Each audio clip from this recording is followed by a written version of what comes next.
Hola amigos, bienvenidos a este canal, tu canal, mi canal, nuestro canal BJ Hero y el día de hoy vamos a hablar de un tema interesante. Hace unas semanas atrás estuve hablando el tema de por qué Sega Genesis fracasa ante la Super Nintendo en la cuarta generación de videojuegos. Sin embargo, tengo que decir que la palabra fracaso suena muy fuerte, es muy directa, lo cual da a entender, gente que no vivió esa época puede decir, bueno, fracasó, que quiere decir que le fue muy mal. No, realmente Sega no le fue muy mal con la Sega Genesis. Por supuesto, hubo malas decisiones que pagaron las consecuencias del resultado que se dio, que al final termina perdiendo ante la Super Nintendo. Entonces, ahora voy a hablar la parte buena, qué cosas buenas hizo Sega para que la Sega Genesis le diera batalla a la Super Nintendo. Así que bueno, vamos a comenzar. El primer punto fue su salida temprana. Sin embargo, yo considero que su salida temprana puede ser incluso gris. Puede decirse que fue gris. ¿Por qué gris? Porque fue bueno porque se adelantó un año. Se suponía que la Super Nintendo tenía que salir en 1989 y ellos se adelantaron un año antes para estar posesionados. Sin embargo, la Super Nintendo termina saliendo al final entre 1990 en Japón y en el año 91 en Estados Unidos y un año después en Europa. Dándole tiempo y por lo menos dándole tiempo de afianzarse dentro del mercado, cosa que le funcionó en cierto punto, sobre todo en el mercado europeo, podemos decir. El segundo punto fue el costo. Fue una consola que afortunadamente, creo que su costo más alto fue de $189 y a la salida de la Super Nintendo bajó de su precio, creo que hasta 149 aproximadamente, y siempre estuvo por debajo de la Super Nintendo. Entonces eso le daba una ventaja logística bastante agresiva ante la competencia, en este caso la Super Nintendo. El tercer punto que podemos hablar es de los juegos.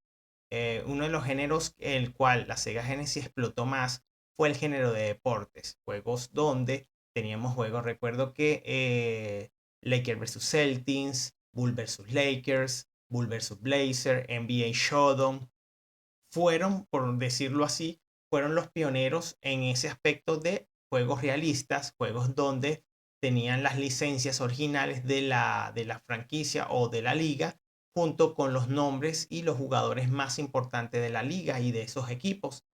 Sobre todo salieron juegos individuales donde salían deportistas específicos por ejemplo, en boxeo, Holyfield, James Buster Douglas, entre otros, que hicieron juegos bastante realistas y muy emocionantes, dando origen posteriormente al origen de FIFA, el origen de NBA Live, entre otros, que hicieron que una de las causas por las cuales, de hecho, fue una de las causas por las cuales yo jugué más Sega Genesis por los juegos de deportes, más que todo.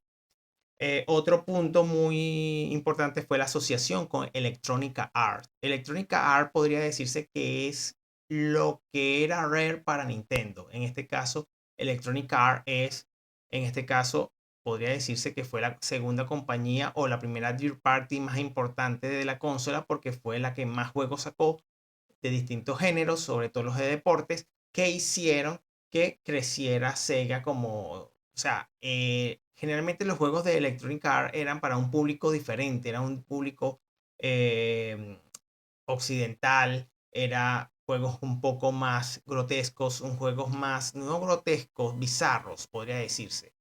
Tenemos Rush, como un juego bizarro, por decirlo así, pero de una forma u otra, Electronic Arts fue fundamental dentro de Sega Genesis. De hecho, considero que el que haya tenido Sega Genesis, por lo menos mínimo, tuvo que haberse topado con uno o dos juegos de Electronic Arts como parte del catálogo de la consola. En este caso sería el quinto punto, los juegos. Los juegos eran juegos oscuros y eran más serios comparados a los de la competencia. Esto se obedecía a varios factores. Número uno, porque Sega estaba buscando a otro público, estaba abriéndose a otro público de que los videojuegos no eran realmente solamente para niños, sino también para adolescentes y para gente adulta también. Otra de las causas por las cuales los juegos eran oscuros era por la limitada capacidad de paletas de colores que tenía Sega, que eran un poco más apagados. Y bueno, tuvieron que darle prioridad a ese punto como tal. El sexto punto que podemos mencionar acá es el juego de Sonic the Hedgehog. Como pasaba con Nintendo, que tenía su mascota oficial, que en este caso era Mario, el caso de Sega fue Sonic. Sin embargo, antes que llegara Sonic, hicieron, podría decirse, dos personajes más. Hicieron el casting y no pasaron. Sonic fue quien logra, de una forma u otra, calar y ser un personaje icónico que hoy en día ya tiene películas, películas, perdón, tiene series, tiene gran cantidad de merchandising a nivel internacional de todo tipo. ¿Okay? Y además Sony mostraba las bondades de la consola, que eran bastante rápidas, fluidas por su Black Sync, la velocidad del juego, hacía que era como una especie de demo para la gente para que viera la velocidad de la consola. Séptimo punto, en este caso los ports. Tenemos la gran mayoría de ports de arcade. Tenemos Golden Axe, tenemos el caso de juegos como, a ver si cuáles eran los otros, se me están pasando. Pero bueno, hubo una gran cantidad de ports de arcade que fueron lanzados para la Sega Genesis, y esto se obedeció más que todo porque Sega Genesis no tenía un catálogo muy amplio, ¿ok? Viendo esta situación, Sega aprovechando que tenía otro nicho, que en este caso eran los arcades, desde hace ya más de 15 o 20 años, trataron o llevaron en las consolas ese tipo de juego de manera decente y de manera bastante, por decir, decente, pues, o sea, no eran gráficos tan poderosos como una máquina arcade, pero sí te daba la sensación y lograba el efecto como tal. ¿Ok? Punto número 8.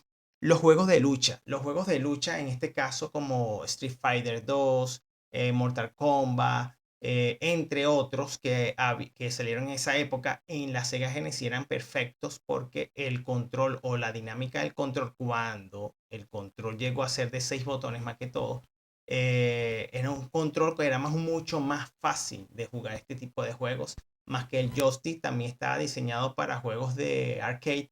Le daba un plus adicional y una superioridad incluso superior a la de la competencia como tal. Y sabiendo que la consola también a nivel técnico era muy fluida y muy rápida y tenía reacciones y un buen timing.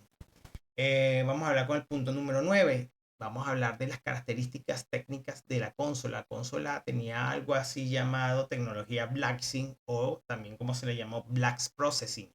Esa tecnología la cual hizo Sega propaganda como para decirle a Nintendo o a los nintenderos o a los indecisos que tenían que escogerlos a ellos porque ellos tenían por ejemplo, una consola que tenía un nivel de procesamiento mucho más rápido, más fluido que la Super Nintendo, y que de hecho eso era cierto o es cierto como tal.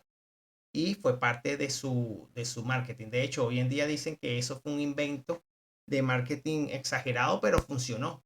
Así que bueno, otro punto a favor. La décima, diseño de la consola. La consola de negro mate, tiene un diseño futurista, un diseño de color negro mate. En esa época los aparatos electrónicos eran de color negro, el VHS, el televisor, otros aparatos electrónicos eran negros. Entonces Sega Genesis hacía juego con estos aparatos, lo cual era un plus adicional, pues.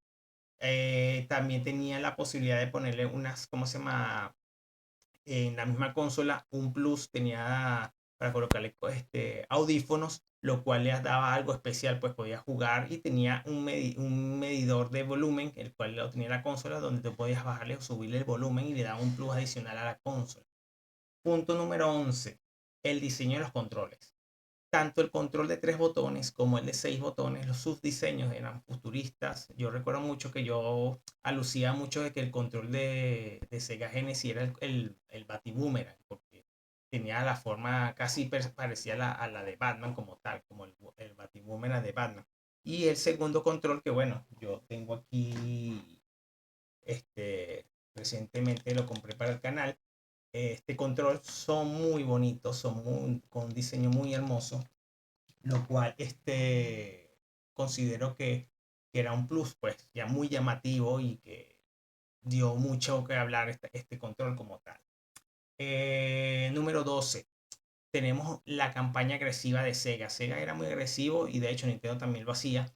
Las propagandas en donde se echaban cueros, prácticamente casi eran bizarras las propagandas, como que atacaban y le decían directamente a la competencia, tú Nintendo no puedes, Nintendo no lo hace, cosas así hacía Sega que eran impresionantes para la época. Otro punto, número 13, la mayoría de los juegos no eran censurados, mientras que Nintendo la mayoría de los juegos los censuraban, como por ejemplo quitaban imágenes, quitaban y colocaban otras imágenes, o por ejemplo si tenían, salían por ejemplo mujeres con poca ropa, se le colocaba más ropa o se le cambiaba el sexo a la fémina en el juego. La sangre también se cambiaba por color verde, color azul, otro color como para que no fungiera la violencia. Y mientras que Sega no lo hacía, Sega mantenía el gore y mantenía la violencia del juego como tal, lo cual le daba un plus adicional y un buen gusto a la mayoría de las personas que tuvieron la fortuna de jugar en la consola. Entre esas estoy yo. Entonces, viendo todo esto, son los 13 puntos que en este caso vi yo de por qué Sega le dio guerra a la gente de Nintendo, cosa que era verídico que pudiera estar de primer lugar. Sin embargo, hay algo que no acoté en el video anterior del fracaso, es que uno de los fracasos o una de las causas por qué Sega no logra derrotar a Nintendo es que la consola no logra calar en Japón, ya que bueno, en Japón hay un recelo, son más, como decirlo, nacionalistas. Es tanto así que de hecho Xbox vende muy poco en Asia porque lo ven como enemigo, no sé, no son muy nacionalistas y no vende bien la consola en esa zona. Lo mismo pasó con Sega. ¿Qué pasó con Sega? Sega respiraba como que fuera una empresa americana, una empresa occidental, cosa que a mí me pareció, de hecho yo pensé que Sega era americana, pero no, era japonesa. Entonces, bueno, eh, haciendo eso que señalé, puedo decirles a todos ustedes que, bueno, estas fueron las causas de por qué Sega Genesis pudo darle guerra y casi pudo derrotar a Nintendo. Entonces, amigos, les invito, Hill Brothers, que se suscriban, que comenten y bueno, nos vemos en un próximo video. Así que nos vemos, Hill Brothers. Hasta luego.